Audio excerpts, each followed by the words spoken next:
My husband's ex told the kids to treat me like a stranger, so I did the same, and they finally noticed what that meant. The text came through on a Tuesday afternoon while I was working in my home office. My stepdaughter Hazel, 14, had left her phone on the kitchen counter while she was upstairs in the bathroom. I'd gone to grab coffee and saw the screen light up. The preview showed enough. Mom says we don't have to pretend anymore. Just be polite like she's Dad's roommate. I stood there holding my coffee mug, reading those words over and over. Each time felt like a small knife twisting. I'd been in their lives for 3 years, married to their dad Trevor for 2. In that time, I'd learned everything about these kids. I knew that Hazel needed her backpack placed by the front door the night before school, or she'd have a complete meltdown in the morning. That Owen, 11, only ate sandwiches cut diagonally, never straight across, because the diagonal cuts made them taste better somehow. That both kids needed their permission slips signed exactly 24 hours in advance, because their mom would inevitably forget until the morning they were due, creating absolute chaos.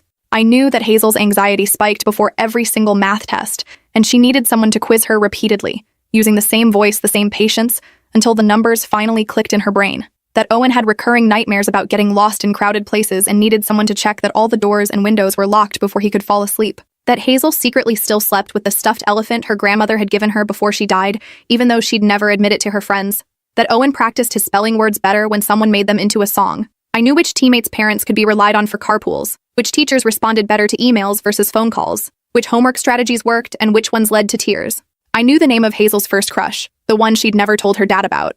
I knew that Owen was being quietly bullied by a kid in his class, but was too ashamed to tell anyone. I knew all of this because I'd paid attention, because I'd shown up, because I'd cared. Their biological mom, Vanessa, had been poisoning them against me slowly since the day Trevor and I started dating. Little comments dropped casually into conversations. How I was probably temporary. How real families don't include replacement. How their dad would eventually come to his senses and realize what he'd lost. She'd skip her weekends with them, then tell the kids I'd probably convinced their dad she shouldn't come around as much. She bought them new phones specifically to text them during our family dinners, asking what I was feeding them, if I was being nice to them, reminding them constantly that she was their real mother and I was just someone passing through.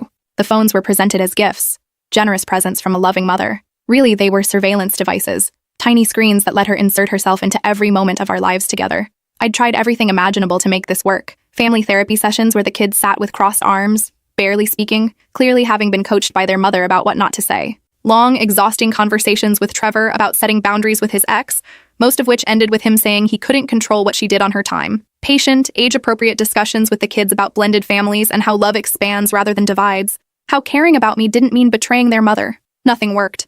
Because how do you compete with biology? How do you fight against someone who has the ultimate trump card, who can say I'm your real mother and have those words carry the weight of blood and birth? When I saw that text Tuesday afternoon, something fundamental inside me just broke. Not dramatically, not with anger or tears, just a quiet snapping, like a bridge cable giving way after years of strain. Fine, I'd be the stranger they wanted. Wednesday morning started like every other morning. My alarm went off at 5:30. I made coffee, checked my work emails, started thinking about what I'd need to accomplish that day. Trevor left at 5 for a project site in Springfield, which meant he'd be gone for at least 12 hours. Hazel came downstairs at 6:15 in her volleyball uniform, hair still wet from her shower, backpack slung over one shoulder. She had that focused look she got before tournaments, already mentally preparing. Can you drive me early today?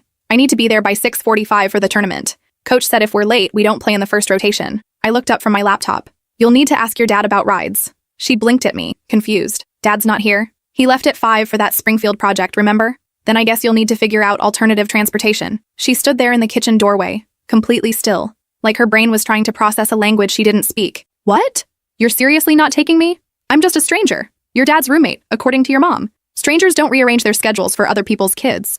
Her face cycled through several emotions in rapid succession. Confusion, because this wasn't how I behaved. Realization, as she understood I'd seen the text. Anger, because how dare I bring that up. Panic, because the tournament started in half an hour. Are you kidding me right now? This is insane. Not even a little bit. Not kidding at all. For 3 years, I'd been her backup for absolutely everything. Every forgotten assignment that needed to be retrieved from school because she'd left it in her locker. Every ride to practice or games when Trevor was working late or out of town. Every 11 p.m. emotional crisis about boys or friend drama or feeling overwhelmed by expectations. Every early morning emergency when plans changed and schedules shifted. I'd learned the schedules of all her teammates' parents, so I knew who could carpool in a pinch. I'd become the team mom by default, bringing orange slices and water bottles and organizing the end-of-season parties. This is insane. You're being petty. I'm being exactly what your mother suggested. Politely distant. She grabbed her phone and called Vanessa. Once, twice, 3 times. No answer. Called Trevor, who was already on the highway, 2 hours away and unable to turn back even if he wanted to. She tried 3 different teammates' parents. 1 didn't answer. 2 couldn't help on such short notice. apologized profusely, asked if everything was okay at home. She ended up missing the entire tournament. Her team lost without their starting setter. Her coach called Trevor during his lunch break, disappointed and concerned, asking what had happened to our family's usual reliability. Hazel spent the day in her room, crying and rage texting her mother about how I'd ruined everything, how I was a horrible person, how she'd been right all along about me. I felt terrible listening to her cry, but I also felt something else underneath the guilt. Relief, maybe. Or the grim satisfaction of finally letting them experience the natural consequences of their choices. Owen's science fair project was due Friday morning, first period. For 2 solid weeks, his half-constructed volcano had been sitting on our dining room table, gathering dust and judgment. Typically, I would have helped him every single evening, reminded him gently about the timeline, made sure he had all the supplies he needed, asked him questions about his hypothesis, taken him to the craft store when he realized he'd forgotten something essential. The night before it was due, I would have stayed up until midnight, or later, helping him paint the volcano the right colors, ensuring his baking soda to vinegar ratio was correct for a good eruption, printing his labels on nice cardstock instead of regular paper, helping him write his display board in neat handwriting that the teacher could actually read. Thursday evening at 8:30, with the project still barely started, with the volcano looking like a sad lump of newspaper and flour paste, Owen dragged himself downstairs to the kitchen where I was reading a novel at the table. "Can you help me finish my volcano? It's due tomorrow, first period, and I haven't even painted it yet." I didn't look up from my book. That sounds like something a parent should help with, but you always help me with projects. You helped me with my diorama and my solar system and my biography poster. I always helped Owen, my stepson, but according to your mother's instructions, I'm just Dad's roommate. Roommates don't do school projects. That's not appropriate. His lower lip started trembling, that telltale sign that tears were coming. But Dad's on a conference call with the Japan office. He said it's going to be another 2 hours at least. Then you should have managed your time better. Asked one of your actual parents for help earlier in the week. 2 weeks is plenty of time. I'll get a 0. Mrs. Patterson doesn't accept late work ever, not even with a doctor's note. That's unfortunate. Maybe next time you'll plan ahead. Real tears started rolling down his cheeks now, dripping onto his shirt. The same tears that had manipulated me for 3 years into fixing every problem, solving every crisis, being the safety net for poor planning and last-minute panic. Please. I'm sorry about the text. I'm sorry about what Mom said.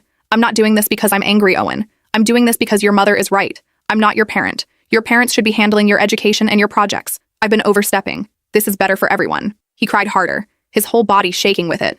Eventually, he dragged the pathetic, half-finished volcano back upstairs to his room. I could hear him trying to work on it. Lots of frustrated sounds. Something crashed, probably paint. More crying. The sound of tape being ripped. More frustrated noises. Trevor finally finished his conference call around 11 p.m. and went upstairs to check on Owen. By then, it was far too late.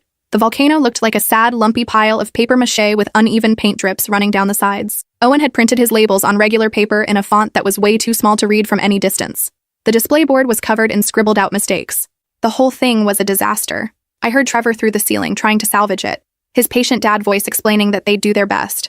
Owen crying that it wasn't good enough, that everyone else would have better projects, that his teacher was going to be so disappointed. Friday afternoon, Owen came home from school with red eyes and a graded rubric. 35%. Failed the entire assignment. His teacher had written a note at the bottom. "This is well below your normal standard, Owen. What happened? You usually have such wonderful projects." When Vanessa found out later that evening, she sent Trevor a furious string of texts. I wasn't supposed to see them, but he showed me, his jaw tight with anger. The texts called me vindictive, said I was sabotaging the kids' education out of spite, said I was supposed to be helping them, not punishing them for having a real mother who actually cared about their well-being. Said Trevor needed to get his wife under control before she did permanent damage. Trevor was confused. He couldn't understand why I hadn't just helped Owen